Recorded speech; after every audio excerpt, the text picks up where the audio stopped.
damos ya paso a otra comunicación, otro estudio de Eva Ortega Fernández, titulado Educando al Homo Digitalis, el papel de la educación y del DIGCOM Edu para paliar los efectos de los algoritmos, las fake news, la polarización y la falta de pensamiento crítico, que ahora mismo lo nombrábamos. Cuando quieras, Eva. Muchas gracias, Silvia. Me está diciendo el ordenador que la conexión de internet es un poquito inestable. No sé si me estáis oyendo bien. ¿Se oye bien? Sí, te escuchamos bien. Vale, fenomenal. Pues nada, voy a compartir pantalla. Y creo que estaréis viendo ya mi presentación, ¿verdad? ¿Se está viendo la presentación? Sí, la vemos perfecto. Vale, fenomenal. Bueno, pues muchísimas gracias. Buenas noches a los compañeros que están siguiendo la conferencia desde España y buenas tardes a los que estáis siguiéndola desde Latinoamérica. Y me gustaría empezar recogiendo un guante que ha dejado en sus conclusiones Enrique Alonso. Me ha encantado su presentación, no he querido intervenir, pero me he quedado con una frase que has dejado en las conclusiones que es ni tecnofílico ni tecnofóbico.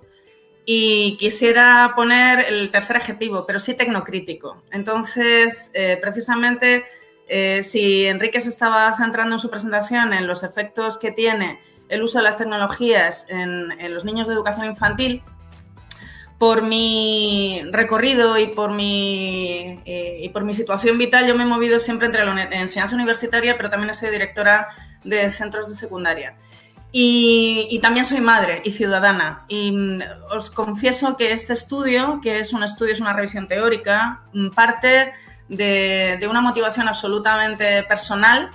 Y es la preocupación de ver qué es lo que está sucediendo con toda esta cuestión de la hiperconexión que además la COVID nos ha forzado a ella y que estaban diciendo los expertos sobre una serie de cuestiones que me inquietaban. Entonces, bueno, simplemente sabemos que esta sensación de omnipotencia que hemos tenido, que nos ha dado el innegable avance que hemos tenido como humanidad en el primer tercio del siglo XXI, nos ha pegado una bofetada de realidad tremenda, la pandemia del COVID, y que precisamente nos ha hecho replantearnos muchas cuestiones. También me gustaría comentar que en esta revisión bibliográfica sí que me he dado cuenta de que los nuevos marcos educativos que están marcando el camino a medio y largo plazo, 2030-2050, sí que tienen un enfoque muy holístico y más humanista y que hay una preocupación por los efectos que está teniendo precisamente el uso de la tecnología en el desarrollo humano, porque está demostrado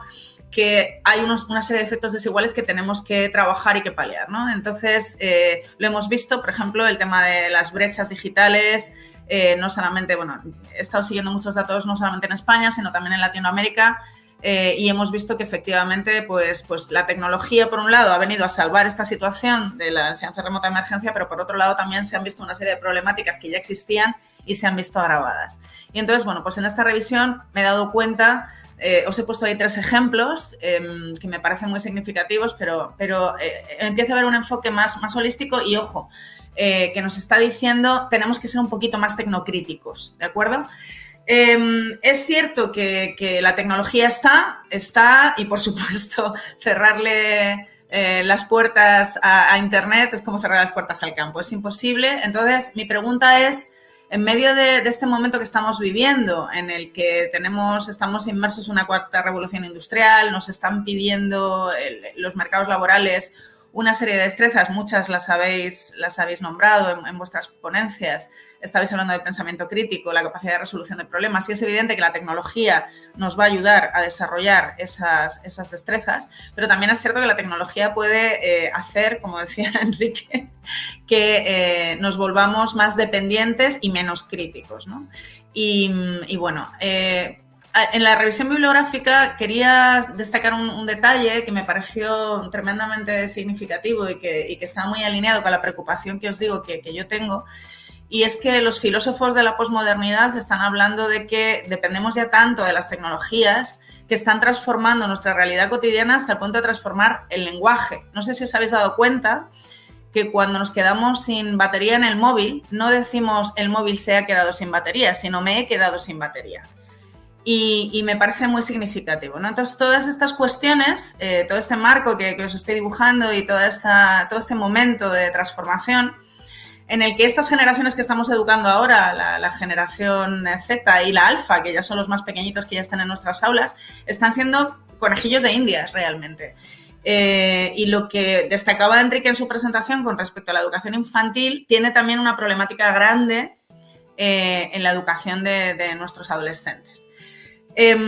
Entonces, la pregunta es, ¿hay realmente una alfabetización digital crítica ante el impacto que toda esta circunstancia de la hiperconexión, la corporización, ¿no? El cómo dependemos tanto de estas tecnologías que casi el móvil se ha convertido, pues eso, somos cyborgs en el sentido de que se ha convertido en parte de nosotros. Ya no sabemos andar por una ciudad nueva si no llevamos Google Maps, ya no sabemos hacer una serie de cosas, no memorizamos números de teléfono porque nos fiamos de la agenda. Entonces, estamos delegando muchísimo, quizás excesivamente, en las tecnologías, capacidades humanas que deberíamos seguir teniendo en el horizonte porque es muy importante que las desarrollemos en nuestros chicos.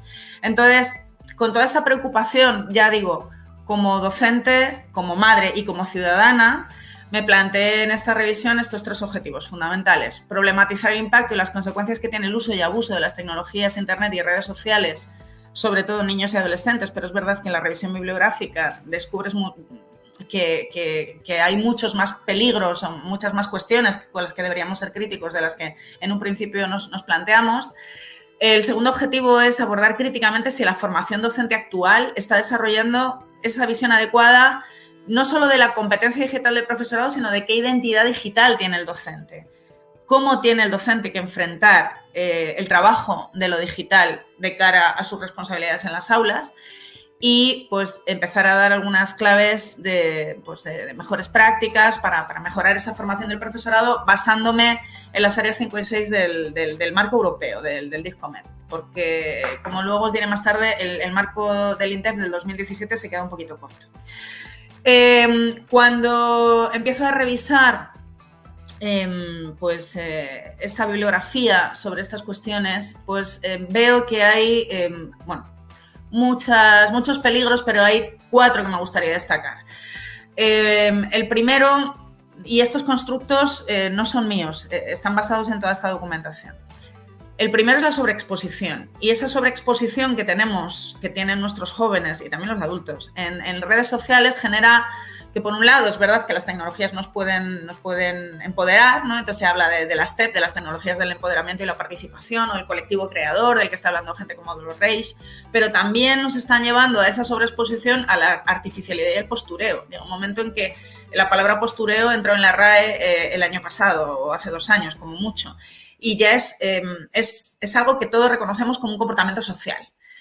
La mayoría de los filósofos de la posmodernidad están hablando de que, ojo, esta hiperconexión nos está desconectando y al final vivimos más para el postureo que para realmente pararnos a pensar en qué es lo que estamos comunicando sobre nosotros mismos.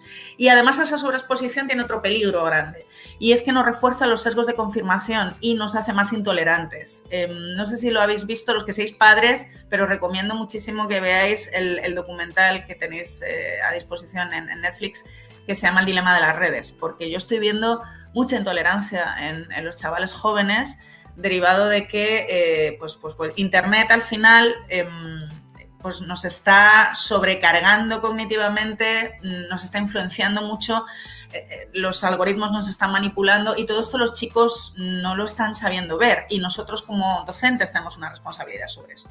Otro peligro muy importante es el tema del FOMO, el Fear of Missing Out. Es esa sobreidentificación con la tribu digital que está muy relacionado con la teoría de la autodeterminación. El Fear of Missing Out es si no estoy en redes y me lo pierdo, no me van a tener en cuenta. Entonces, hay un montón de estudios que están relacionando la vulnerabilidad psicológica, el estrés y la falta de autoestima con esa sobreidentificación con la tribu digital. Y en los adolescentes esto empieza a ser preocupante. El punto 3, el tema de la polarización social y de la desinformación. Hay estudios que demuestran que somos los humanos los que viralizamos más las fake news que los famosos bots. Y bueno, pues a mí me preocupa que no estemos reflexionando adecuadamente desde el campo docente sobre ese dataísmo, ¿no? Sobre esa obsesión con los datos, pero simplemente con los datos que otros nos dan. O sea, nos estamos ya fiando de lo que otros nos cuentan en lugar de emplear ese pensamiento crítico del que hablabais hace un momentito, que es tan importante.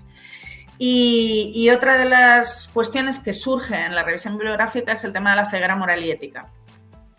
Os recomiendo mucho un libro que cito en la bibliografía, Disconnected. Los chavales jóvenes, cuando el discurso hostil y los insultos se dan online, le quitan importancia, es como si fueran menos insultos. Entonces el ciberbullying está creciendo. Y luego el tema del plagio. Si algo está en internet, ellos asumen que es de todos. Entonces, todo esto hay que educarlo, porque si no, estamos corriendo riesgos muy reales. Riesgos de los que ya se venía alertando y ya había voces que hablaban de la necesidad de ser tecnocríticos desde finales de los 80, pero hoy en día esos riesgos ya empiezan a ser reales. Tenemos ya muchos datos que nos deberían, por lo menos, plantear pues esa posición crítica, ¿no? Ni tecnofílica ni tecnofóbica, pero sí tecnocrítica. Cuando me pongo a mirar todos estos retos, pues me doy cuenta de que tenemos todavía muchas carencias. Es cierto que estamos en un momento bueno, pues de transición. La enseñanza remota de urgencia que se ha dado durante la pandemia ha puesto de relieve pues, problemas que ya existían, pero que se han agravado.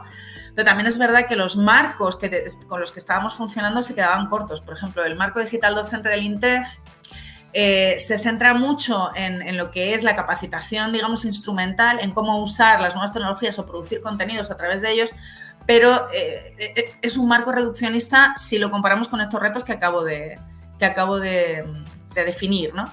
Y entonces me voy al marco europeo, al DISCOM-EDU, y sí veo que empieza a haber una concepción de las competencias digitales como habilidades transformadoras y potenciadoras, pero también pues que el profesor, digamos, tiene más apoyos en ese marco para empoderar a los estudiantes y para desarrollar su competencia digital y crítica, ¿de acuerdo? Y sí que hay desde ese marco más herramientas para que esa identidad digital docente, que tiene que asumir que la tecnología no es neutra, permita que como educadores nos empoderemos críticamente para acompañar al educando a también ser tecnocrítico, ¿vale? Y entender esa guía que nosotros les tenemos que ofrecer como, bueno, pues como algo que tiene que estar en nuestro día a día. Esto me preocupa porque he dicho que soy madre de un chaval de 19 y otro de 15 y cuando yo les pregunto, ¿pero os han enseñado qué es un fake? ¿Os han enseñado a distinguirlos? ¿Os están enseñando a utilizar esto de esta manera? La respuesta siempre es no. Entonces, ojo, esto yo sé que estamos en un momento de transición, pero hay que trabajarlo y hay que cambiarlo. En general, cuando revisé también cuál era la autopercepción de cómo se veían los futuros docentes de cara a poder trabajar esa competencia digital, ellos mismos se autoperciben como escasamente formados para poder informar críticamente a sus estudiantes. Entonces, bueno, se me acaba el tiempo y no quiero abusar de vuestra paciencia. Por supuesto, las conclusiones a las que llego de alguna manera refuerzan las intuiciones que tenía y las preocupaciones que me llevan a hacer esta revisión. Es que no nos podemos quedar en una visión meramente instrumentalista de la competencia digital docente. No podemos entender la competencia digital docente como vamos a saber cómo utilizar herramientas para gamificar o herramientas para hacer contenidos o para curar tal. O sea, tenemos que ir más allá, porque los retos están siendo tremendos en el momento en el que estamos. Tenemos que trabajar por una alfabetización mucho más crítica y mucho más informada que impida nuevas formas de exclusión. Estoy hablando del FOMO, del Fear of Missing Out, o de problemas psicosociales, de estrés, de angustia, de chavales que están empezando a sentir que no pertenecen a una tribu precisamente por el mal uso que se están haciendo de las nuevas tecnologías. Debemos mejorar la formación inicial y permanente de los docentes y hacer una reflexión como gremio sobre cuál es nuestra identidad digital y cómo influimos en nuestro alumnado, al que tenemos que acompañar. Y luego, muchos informes ya, y os recomiendo la lectura del informe de la Fundación de Ayuda a la Drogadicción. Me ha hecho mucha gracia que Enrique hablara de la adicción que producen, porque efectivamente es que producen adicción.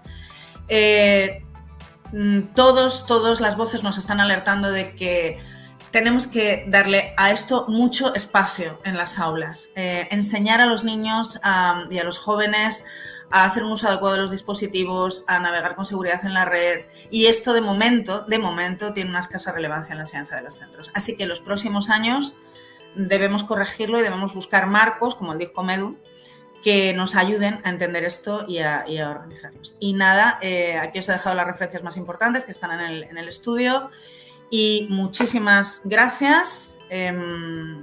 Espero que os haya resultado interesante, tan interesante como a mí me ha resultado escucharos a los demás. Muchas gracias, Eva, por esta presentación y reflexión sobre efectivamente un problema que ya existía hace tiempo, que las redes sociales, la tecnología y, por supuesto, el alcance que tenemos de la transmisión digital y ágil de la información hace que tanta información nos desinforme muchas veces, ¿no? Hemos visto todos cómo durante la pandemia proliferaban muchísimo y nos llegaban de diferentes vías, ¿no? Mensajes acerca de diferentes temas de salud, de médicos. Bueno, efectivamente, surgido un problema, surge la desinformación, y yo creo que aquí la educación tiene un papel importante para mitigar este tema. Son muchas, has nombrado algunas de ellas, sobre todo las has hablado desde la educación, pero son muchas instituciones las que han puesto el foco en cómo atender a la desinformación. La desinformación es un arma muy poderosa que ha existido a lo largo de la historia y que hemos visto no es muy reciente y no está directamente ligada únicamente a la tecnología. La tecnología la hace más ágil, ¿no? Pero ha existido siempre a lo largo de la historia y ha hecho caer grandes imperios, con lo cual creo que más ahora que los chavales tienen un acceso muy jóvenes a las redes sociales y a la transmisión de información, y muchas veces nos confiamos efectivamente porque la información nos llega de personas que son de nuestro entorno de confianza, y ellos a su vez lo reenvían y lo comunican por ser los primeros, ¿no?, en hacerte llegar una información que consideran relevante pero que no han analizado. Por eso retomo algo de lo que vemos esta tarde, que es generar, digamos, una política de enseñanza que promueva el pensamiento crítico. Es decir, yo recibo la información, pero tengo la capacidad y las herramientas de poder analizarla. Y eso los chavales lo pueden hacer. Tenemos un montón de herramientas que han generado por la Comisión Europea, algunas administraciones públicas, algunas entidades que trabajan en verificación, que nos pueden servir para el contexto educativo, para generar esas dinámicas de contrastarlo todo, ¿no? Hemos hablado de aprendizaje indagador, de que los chavales tienen el conocimiento, el acceso y golpe de clic. ¿Por qué no también la verificación de la información? Por lo cual es un tema muy interesante que sabes muy bien que a mí me gusta y que efectivamente yo soy una activista en ese sentido, de que la educación puede mitigar el impacto de la desinformación. Y ya no solamente en los colegios, en las aulas, sino también a los mayores. Los mayores también son un colectivo muy vulnerable, que efectivamente por su situación y precisamente por la cantidad de tiempo que tienen, son, digamos, por decirlo coloquialmente, carne de cañón también para transmitir desinformación. Muchísimas gracias, Eva. No sé si alguien de los que estamos aquí o a través de la sala exterior de YouTube, ¿alguna consulta?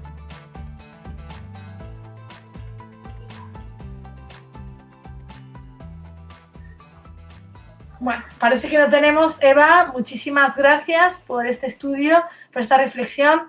Coincidiremos y espero que tenga un gran impacto tu investigación. Muchas gracias. Gracias, Silvia, y gracias a los asistentes.